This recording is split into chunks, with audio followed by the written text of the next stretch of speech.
नमस्कार, खबर उत्तराखंड में आप सभी का स्वागत है। मैं हूं आपके साथ यशी शुक्ला। रुक करेंगे खबरों का, लेकिन उससे पहले एक नजर सुर्खियों पर। सीएम धामी ने अधिकारियों को दिए जरूरी दिशा निर्देश। उत्तराखंड में पड़ने वाली है कड़ाके की ठंड।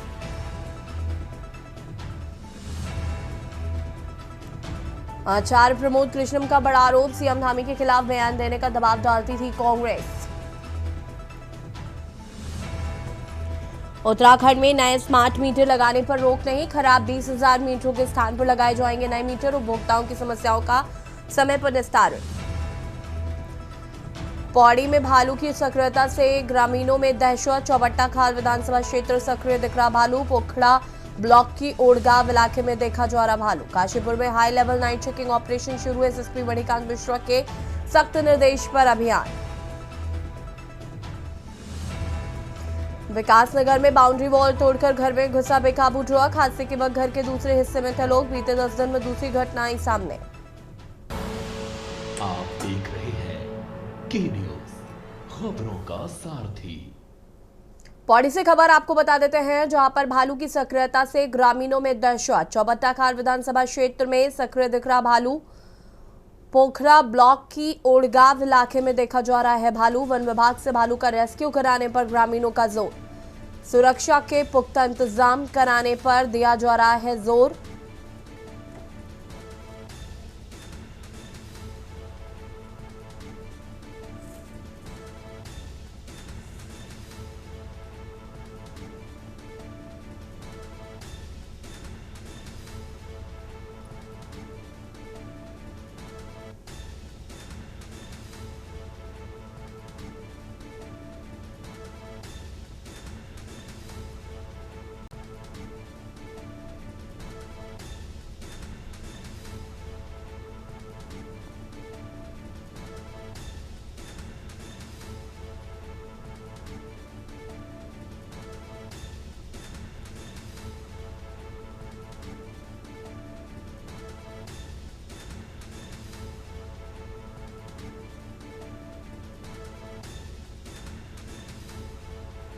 वन विभाग से भालू का रेस्क्यू कराने पर ग्रामीणों का जोर।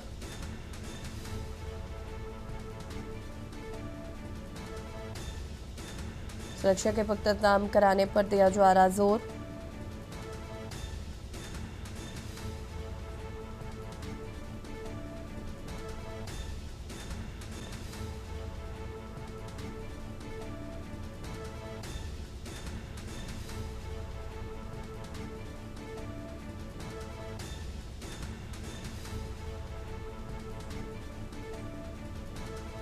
भालू की सक्रियता से ग्रामीणों में दहशत।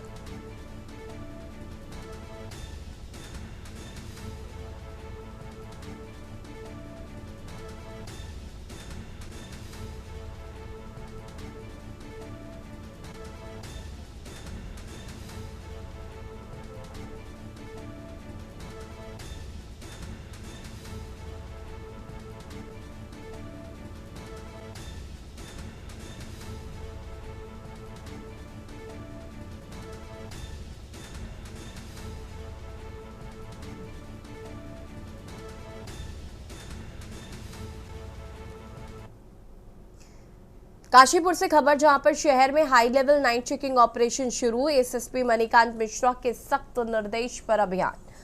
सघन चेकिंग अभियान के तहत काशीपुर में फ्लैग मार्च। रात भर पुलिस का फ्लैग मार्च और चेकिंग ड्राइव। सघन चेकिंग अभियान के तहत काशीपुर में फ्लैग मार्च।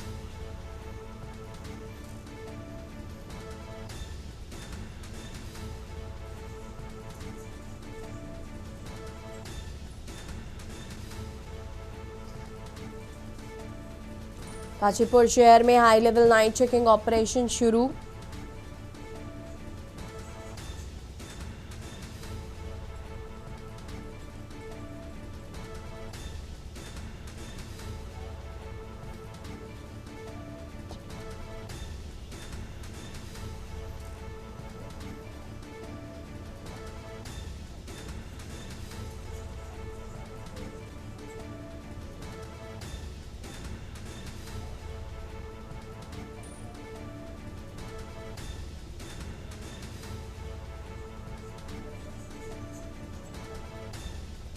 और इसी खबर पर ज्यादा जानकारी के लिए संवाददाता अजहर मलिक हमारे साथ जुड़े हुए। अजहर, क्या कुछ जानकारी है? शहर में high level night checking operation police द्वारा शुरू किया गया है। जी बिल्कुल, मैं आपको बता दूंगा कि लगातार जिस तरीके से कप्तान के निर्देशों पर पुलिस देर रात अचानक चेकिंग अभियान शुरू कर देती है और चेकिंग अभियान में खासकर ध्यान दिया गया है बॉर्डरों पर, क्योंकि उधम सिंह नगर और काशीपुर की सीमाएं उत्तर प्रदेश के कई बॉर्डरों से जुड़ी हुई हैं और खास बात बॉर्डरों पर पुश्तैनी नजर रखी जा रही है। इतना ही नहीं, साथ ही लगातार जिस तरीके से वाहन आ रहे हैं संदिग्ध लोग और वाहनों की लगातार चेकिंग करी जा रही है। किसी भी तरीके की कोई भी दुर्घटना ना हो उसको लेकर प्रशासन अलर्ट पर है और लगातार वो सड़कों पर दिखाई दे रहा है। लोगों की चेकिंग कर रही है। लोगों को, काशीपुर की जनता को परेशानी से निजात दिलाने के लिए अभियान बहुत ही सक्सेसफुल माना जा रहा है और अहम माना जा रहा है, क्योंकि जिस तरीके से चेकिंग चल रही है उसके बाद काशीपुर में कई गतिविधियों पर अनुमान लगाया है। ब्रेक लगी है, क्योंकि सीमाओं से लगे होने के नाते लोग उत्तराखंड को अधिकांश उत्तर प्रदेश के अपराधी लोग उत्तराखंड को शरण गृह बना लेते हैं, लेकिन उत्तराखंड के मुख्यमंत्री पुष्कर सिंह धामी के निर्देशों के बाद लगातार इस तरीके की कार्रवाई देखने को मिल रही है और उत्तराखंड के शांतवादियों को और भी शांत और महफूज रखने के लिए लगातार पुलिस का ये एक्शन कहीं ना कहीं तारीफ लायक है। जी ठीक है अजहर, शुक्रिया आपका जानकारी साझा करने के लिए। और बता दें कि शहर में हाई लेवल चेकिंग शुरू। सघन चेकिंग अभियान के तहत काशीपुर में फ्लैग मार्च, रात भर पुलिस का फ्लैग मार्च और चेकिंग ड्राइव जारी। काशीपुर से खबर, शहर में high level night checking operation शुरू।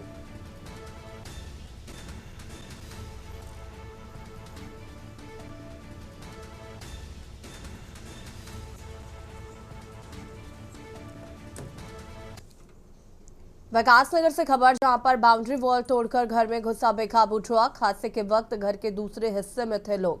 बता दें कि देर रात हुए हादसे से घर वालों में हड़कंप मच गया है। विकासनगर से खबर, बाउंड्री वॉल तोड़कर घर में घुसा बेकाबू ट्रक।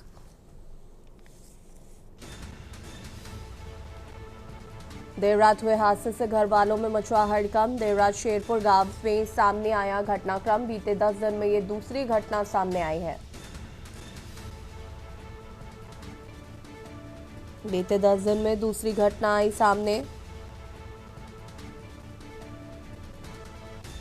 बीते 10 दिन में ये दूसरी घटना। हादसे के वक्त घर के दूसरे हिस्से में थे लोग। बेकाबू ट्रक बाउंड्री वॉल तोड़कर अंदर घुसा। देर रात हुए हादसे से मचा हड़कंप। विकासनगर से खबर आपको बता रहे हैं, जहां पर बाउंड्री वॉल तोड़कर ट्रक घर में घुसा, घर के दूसरे हिस्से में थे लोग।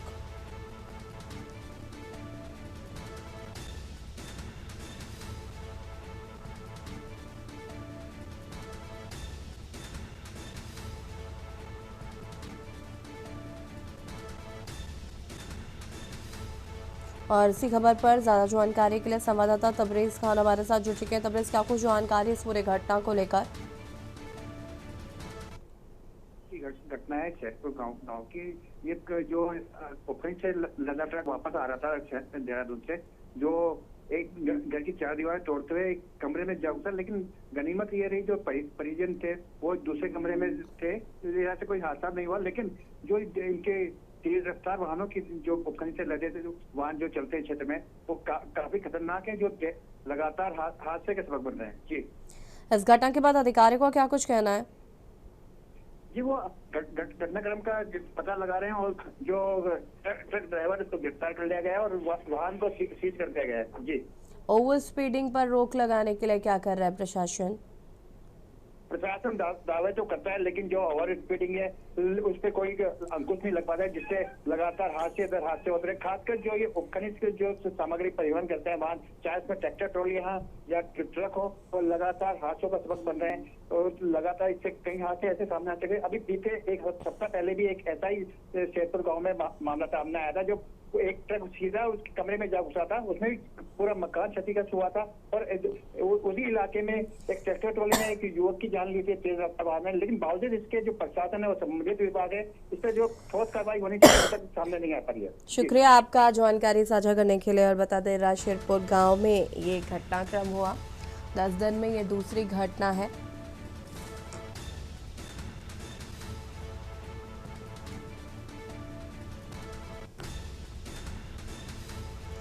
बीते 10 दिन में ये दूसरी घटना, हादसे के वक्त घर के दूसरे हिस्से में थे लोग।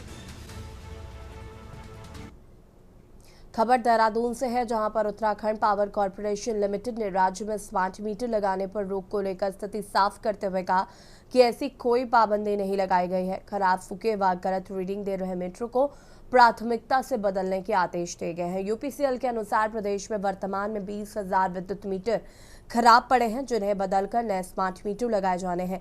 नए विद्युत कनेक्शन में स्मार्ट मीटर लगाने पर रोक नहीं लगाई गई है, बल्कि खराब मीटरों का प्रतिस्थापन कर स्मार्ट मीटर लगाने को प्राथमिकता देने के लिए निर्देशित किया गया है। वर्तमान में बदले जा रहे स्मार्ट मीटर के साथ पुराने खराब मीटरों के रिप्लेसमेंट को प्राथमिकता दी जाए, ताकि उपभोक्ताओं की समस्याओं का समय पर निस्तारण किया जा सके।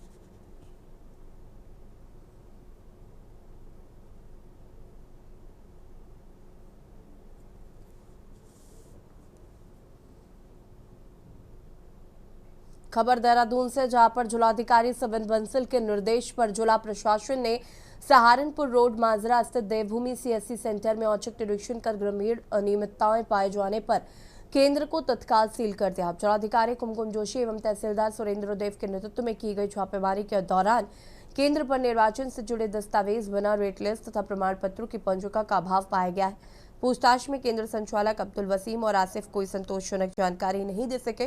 प्रशासन ने सीएससी आईडी वाले केंद्र को अग्रिम आदेशों तक बंद कर दिया। जिलाधिकारी ने साफ कहा है कि जनसेवा केंद्र में पारदर्शिता की कमी या उपभोक्ता शोषण बिल्कुल बर्दाश्त नहीं किया जाएगा। जिले भर से सीएससी केंद्रों पर छापेमारी अभियान जारी है और अनियमितता पाए जाने पर सख्त कार्रवाई की जाएगी।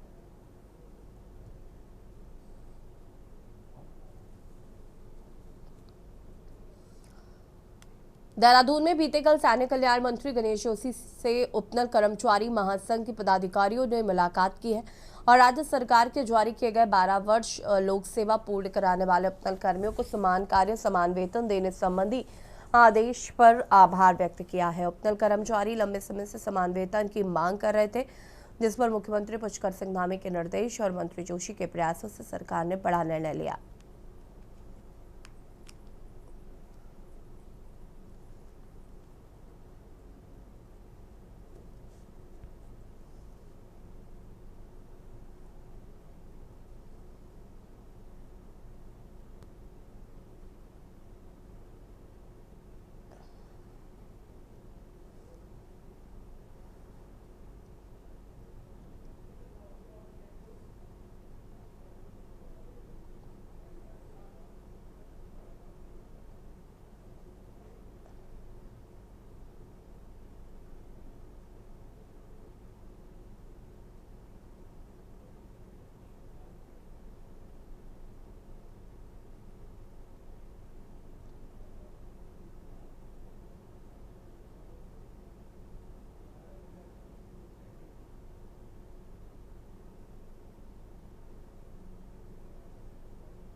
और यहाँ रुकेंगे छोटे से ब्रेक के लिए, जो हाजिर होता है। आप देख रहे हैं के न्यूज, खबरों का सारथी।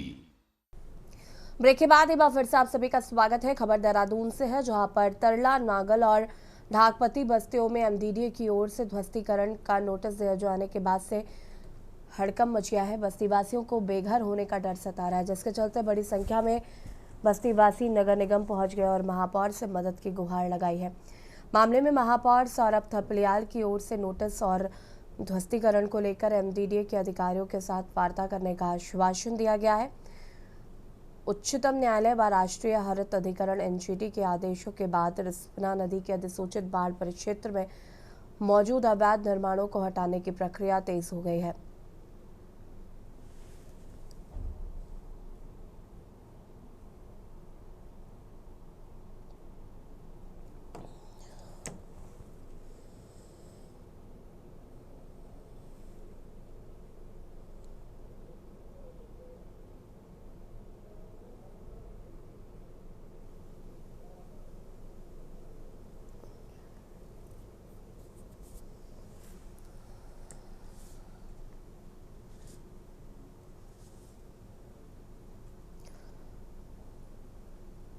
खबर देहरादून से है, जहां पर दिल्ली में कांग्रेस संगठन की ओर से आगामी 14 दिसंबर को प्रस्तावित रैली है और ये रैली वोट चोर गद्दी छोड़ को लेकर की जाएगी। इसी को लेकर उत्तराखंड कांग्रेस ने भी तैयारियां तेज कर दी हैं। वहीं पूर्व प्रदेश कांग्रेस प्रवक्ता सुजाता पॉल ने बताया कि प्रदेश अध्यक्ष के नेतृत्व में उत्तराखंड से भारी संख्या में कार्यकर्ता इस रैली में भाग लेंगे और इसकी तैयारियां जोरों पर हैं।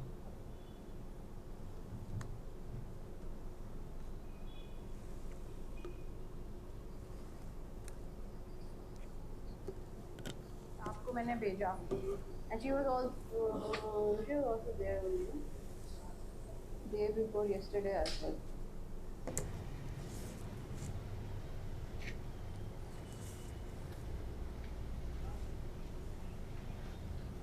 देखिए, वोट चोरी एक ऐसा मुद्दा है जिसके बारे में राहुल गांधी जी साक्ष्य प्रस्तुत भी कर रहे हैं, लेकिन लोकतंत्र की नींव हमारा वोट होती है और अगर उस पे प्रहार हुआ है तो हमारे को आवाज उठाने की बेहद आवश्यकता है और सभी को पता चले, जन जन को पता चले। इसीलिए ये महारैली हो रही है दिल्ली में रामलीला मैदान में और कांग्रेस पार्टी को भी जिम्मेदारी दी गई है इसमें कि हम इसमें प्रतिभाग करें। तो हमारी तैयारी चल रही है और अध्यक्ष जी के नेतृत्व में हम पूरी तैयारी के साथ दिल्ली में पहुंचेंगे। हरिद्वार की रोशनाबाद पुलिस लाइन में एक बेहद सकारात्मक तस्वीर सामने आई, जब पुलिस ने मॉडर्न स्कूल के बच्चों को नए स्कूल बैग और वाटर बॉटल वितरित की है और बच्चों की खुशियां दुगनी हो गई। ये पूरा अभियान एसपी जितेंद्र मेहरा की पहल पर शुरू हुआ, जिन्होंने बच्चों की ज़रूरतों और पढ़ाई के माहौल को बेहतर बनाने के लिए सिडकुल स्थित फिनोलेक्स कंपनी से विशेष सहयोग लिया। फिनोलेक्स कंपनी की ओर से 500 स्कूल बैग और 600 क्वालिटी वाटर बॉटल बच्चों को सौंपे गए हैं, जिससे स्कूल के वातावरण में एक नई ऊर्जा दिखाई दे।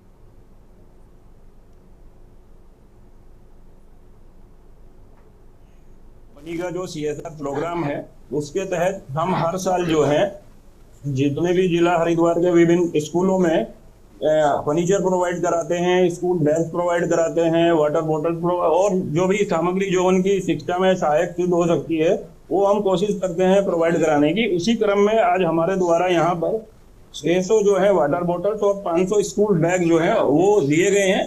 हम पिछले साल से कोशिश कर रहे हैं कि CSR में ज़्यादा से ज़्यादा एजुकेशन फील्ड में हम योगदान करवाएं लोगों से और उसी परंपरा के चलते हमने, जैसे पिछले साल भी आपने देखा होगा कि हमने स्कूल के बच्चों को बोतल्स, बैग और बाकी चीज़ें कोशिश की है, तो इस बार भी उसी प्रक्रिया को हमने जारी रखा है।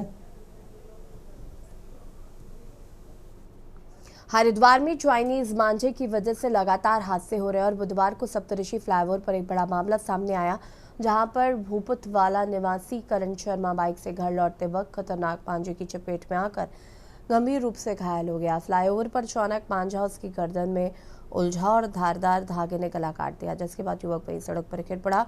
मौके पर मौजूद लोगों ने तुरंत उसे प्रेम अस्पताल पहुंचाया, जहां कई टांकों के साथ उसकी गंभीर हालत में इलाज जारी है।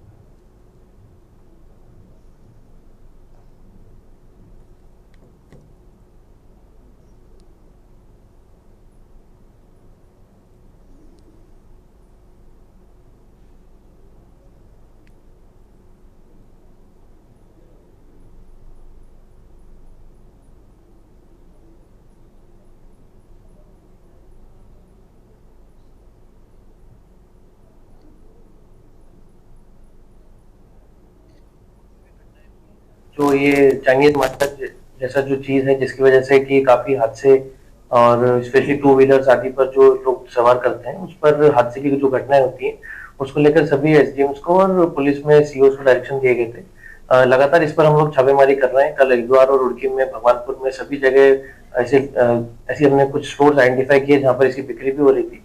उन पर हम लोग विधिक कार्रवाई भी कर रहे हैं। खबर खटीमा से है, जहां पर गल्ला मंडी समिति के अंदर जो धान के सेंटर लगे हैं, उन सेंटरों में किसानों के साथ हो रहे उत्पन्न धान के लिए केंद्र में तौल शुरू होना सुबह 9 बजे का टाइम है। वहीं 9:30 तक भी धान तौल शुरू नहीं हुई। जब मीडिया वहां पहुंची तो उनके कर्मचारियों द्वारा वहां के अधिकारियों को सूचना दी गई। उसके बाद अधिकारी भी अपने ऑफिस पहुंचे।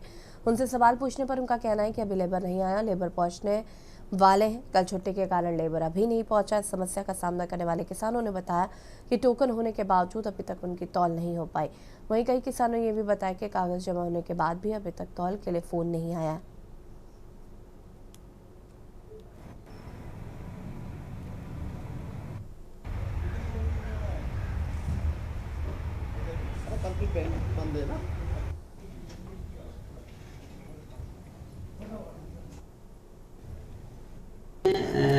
खादी विभाग के 3 सेंटर हैं और यूसीएफ के भी 3 सेंटर हैं। उनमें जो है खादी विभाग के क्रय केंद्रों पर सुबह 9 बजे से तौल शुरू होती है, शाम के 5 बजे तक निरंतर तौल जारी है। लेबर क्या कहेंगे इस बारे में? नहीं, लेबर काम कर रही है। और खबर उत्तराखंड में फिलहाल आता है। देखते रहिए के न्यूज़ इंडिया। नमस्कार। आप देख रहे हैं के न्यूज़, खबरों का सारथी।